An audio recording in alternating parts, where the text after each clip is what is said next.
And welcome, everybody, for another exciting edition of Overtime, which we have not done in over a month. Um, Rob, why are you the only face I see on Skype? Everybody else bailed. Um, I don't think Rob can hear us. Does that make sense, Kyle? What's going on now? What technical problems are we dealing with? Anybody? Kyle, you're in the same room as me. You should be able to hear me. Yeah, I hear you. Is there a problem? He still can't hear us.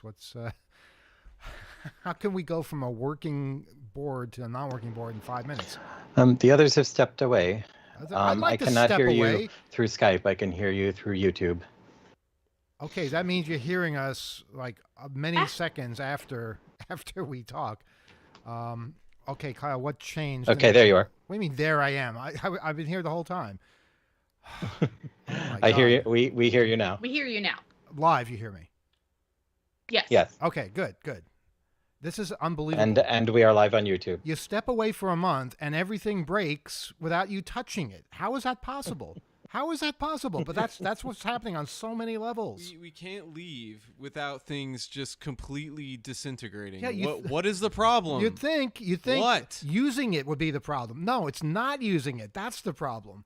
You don't touch something for a month. You think it would gather strength and get better, but no, it just stops working. It's like it has time to think about itself and how unfairly it's been treated over the years, and just concludes, you know what? I'm not going to do this anymore. I'm not going to be a router.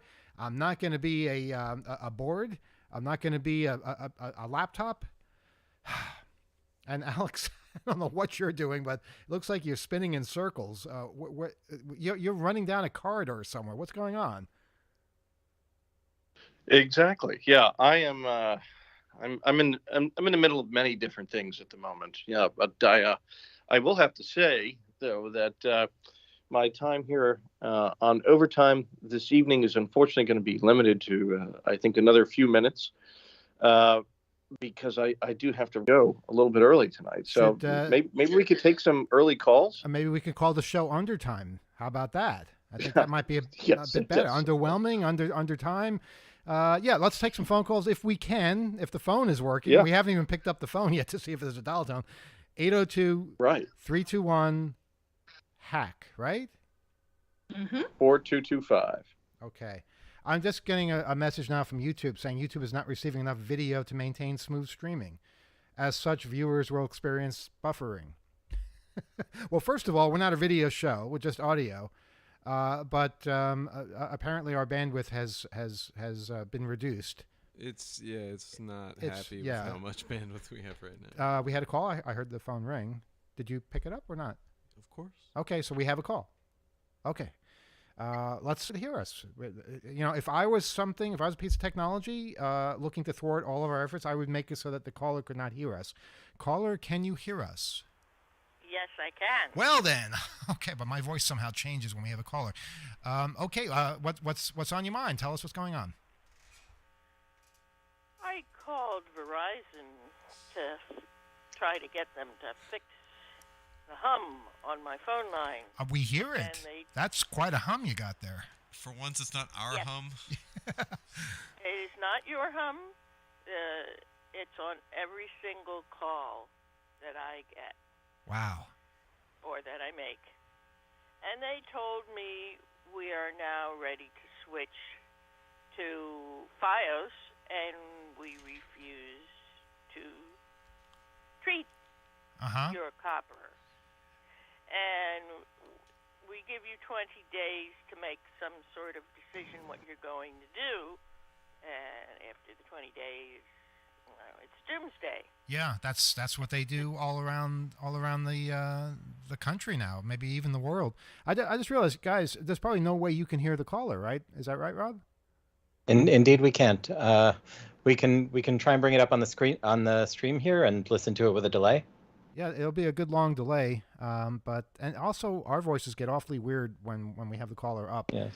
For the letter that they were supposed to send, and they never sent it. So I called them back, and they sent it by email. And they say, I have to tell them to switch to FiOS, or they're going to cut off my service. But what I want to do, they say, you have to find some other company that will deal with copper, but there aren't any other companies that will deal with copper, and we can't give you a list of who our rivals are because we don't know. Which I really truly believe that Verizon does not know what other companies are also covering my area. Ha ha ha. But I was wondering whether you or listeners or anyone could please help me in finding a phone company that will deal with my copper in Manhattan, in the Chelsea area. Well, I think what we'll have to do is appeal to listeners. If they know of anybody that is supporting copper to this day, write to us, oth@2600.com. We'll certainly share that information. We have so many listeners that are going through this right now, and even people who don't listen to the show, I hear the complaint many, many times in various forums. It just seems like another ill-fated move on the part of these companies where they say, it's old technology, we have no use for it anymore, we're just going to stop having it. When we were traveling, Kyle, I noticed where there were payphones, and they're useful. AM radio, people still use AM radio, believe it or not, and a lot of information is passed in that particular format, in that particular realm. You don't just abandon something because there's something new. You enhance it. You figure out a way to integrate it.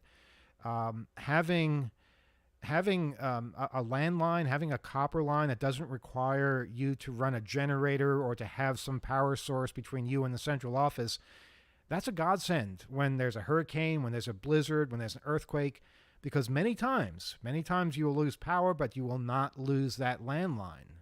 There are different wires, and they stay up longer. I can't count the number of times that has happened. But when you change it so that you no longer support copper, you only can support fiber, and that requires power, which will only last maybe a day. You take away that remarkable flexibility. When you don't have any payphones anywhere, you're telling people you have to have a cell phone, or you can't even report an emergency. You can't be in touch with anyone unless you buy into this. It's short-sighted. It's absurd, and we learn time and time again that it's just a bad idea.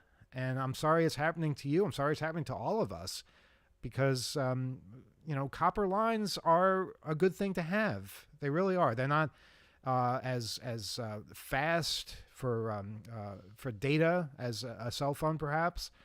They don't have as many features, but they do serve a purpose. And I'm just really frustrated that so many people in charge can't seem to realize that.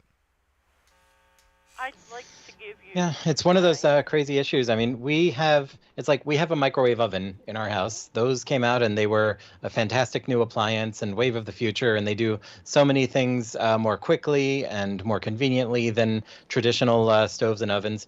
But they didn't take out the stove and oven when they put in a microwave. It's like we still have the older technology around because there's still so many things that it's better for, and it's just nice to still have around. So I don't know why, we have the copper, it's in the ground, or it's on the poles, or whatever. It is there. Why can we not just use it? Why do we have to actively get rid of it, especially in areas where it's not the area is not well served by other technology yet? Caller, go ahead. I apologize for Rob stepping on you. He can't hear you, so that's why he did that. But it was nothing personal. Okay. So sorry. Okay, I'd like to give you my email so that you can let me know what you learn, and give it to the listeners for that matter, so they could contact me directly if they wish to. Oh, you want to give your email address out to the thousands, perhaps millions of people who are listening right now? To the 18. I should let you know that over the week, many people download the show and stream the show, and also this will be forever, throughout history. Your email address will be a part of this archive. I trust people to be responsible. Big mistake, but go ahead.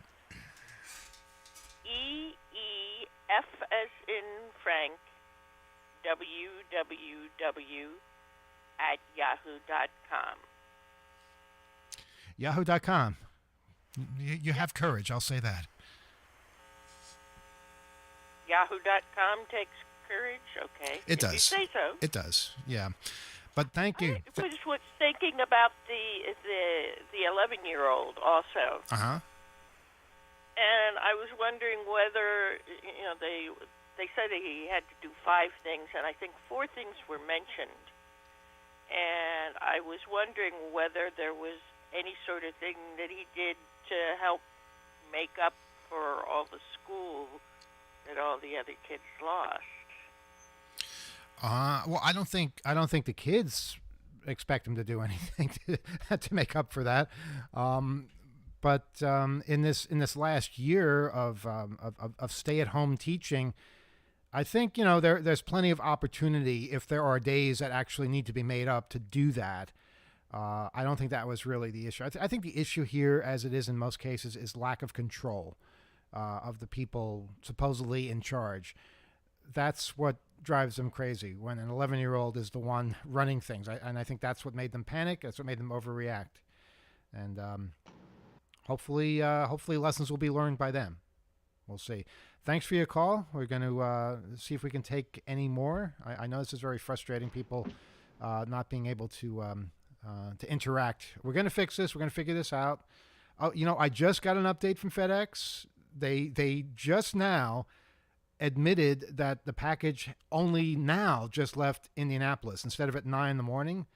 They said it just departed their facility. So I'd like to know, FedEx, how is it going to get here by the end of what day are you talking about exactly? And how do I get reimbursed for this? That's the real question. The real question that nobody seems to have an answer for. So sad. Alex, you're in a corporate meeting room, it looks like. There's a whole bunch of people there, all staring at us. And it's a bit unnerving. Are you about to give some kind of an address? What's going on here? Well, I can't really discuss exactly what I'm about to do, but suffice it to say, it is time for me to bid adieu. Those are some See what I pretty said? high level. Yeah, I saw that, but high level executives you got there. There's people in tuxedos. I mean, that's wow. Yeah. All right, I'm impressed. I am very Yeah. impressed. When you see a cummerbund in a conference room, business is about to happen. I do, So- and it's mortifying. Well, Alex, we'll Yeah. see you next week. Hopefully, we'll be able to communicate better than we did this week. Yeah, I certainly hope so. You guys have some work cut out for you on the tech side there. Yeah, so, we do. all We my do. best. Great to see you guys back in the makeshift studio. Rob and Gila, good to see you. And we'll all catch up next week, if not sooner. All right. Bye then. for now, everyone. All right. Say hi to Cheers. everybody for us. And, I will. That was Alex. We will talk to him again next week. And that leaves us with Rob and Gila, who we're happy to have you, but you still can't hear the callers. So I don't know. We cannot. Well, we'll stay quiet during the calls and listen on YouTube, and then maybe you can cue us when it's safe to speak, because there is a delay and we can't be sure that they've stopped speaking. It's a long delay. It's a pretty long delay. It's about It is. 30 seconds or so. Is even more than that. I'm not sure. But our phone line is open. Our phone line is open, right? Because I don't know if we have to hang up on the caller or if they hang up when we say the call is over. But 802-321-4225, 802-321-HACK is our phone number. If anyone is out there and wishes to say something, we won't stay on for too long because of all these technical snafus that we are going through. But it's okay. It's just good to establish contact again. Our email address, once again, oth@2600.com. Rob, there was another 2600 meeting this month. How did that go? It went well. We had it indoors for the first time since lockdown, and it was a fun experience. We were back in the atrium at 53rd Street and 3rd Avenue, and we are actually looking for the next meeting next month to see if we can go into the rebuilt Citigroup Center on 53rd and Lexington. We're investigating that. Stay tuned to nyc2600.net for updates. One thing that did not work that we were trying to do but couldn't manage to maintain was we wanted to see if we could have a link between the virtual meeting, which was going over Zoom, and the physical meeting. But it turns out that when you're inside, the echoes and everything else just create too much noise for the Zoom connection to be useful if you're in a food court full of talking people. So we were not able to connect the virtual meeting and the physical. That's something we wanted to do, but it turns out is not practical if you're indoors, at least not in the circumstances we were under. So, apologies to the folks who were hoping for that, but we're doing our best, and we will go forward. The technical problems we have, even in an open mall, are just unbelievable sometimes. So I guess if you're in an echoey room, who knew? They won't be able to hear you very well. Maybe everybody should bring their own microphone. Just have like sort of a headset on. That might be the best way to do it. We'll see. All right. Well, we don't seem to be getting phone calls, and it's challenging, all of this. So maybe we should wrap things up. How about some final words from you guys? Final words from us. Well, it's good to see you guys back in town. I'm glad you had a good trip, and I hope you had a good stop off at the biggest ball of twine in Minnesota on your way. Did not go there. Did not go there. You're missing out, you guys. You definitely. I mean, I will say that because I was not eligible to enter the tell you guys where to go roundup, I did not say you should swing by Carhenge, but you should swing by Carhenge the next time you're in the center of the country. Wait, what's Carhenge? Oh, it's Stonehenge built out of cars. How is that different than Cadillac Ranch? It's in Nebraska. Okay. All right. Well, that's one difference. Okay. Well, we'll consider that. That's the thing. When you travel cross country and you go to the smaller places, you see more. You don't just see the tourist traps. You see more sights and you just have more interesting encounters with people. So I recommend it. All right. Well, great talking to you guys. I guess we are going to sign off a little bit early tonight, and that's fine. That's fine. We're still getting things working again. Baby steps. Yes. All right. Well, write to us, oth@2600.com. Good night, everybody.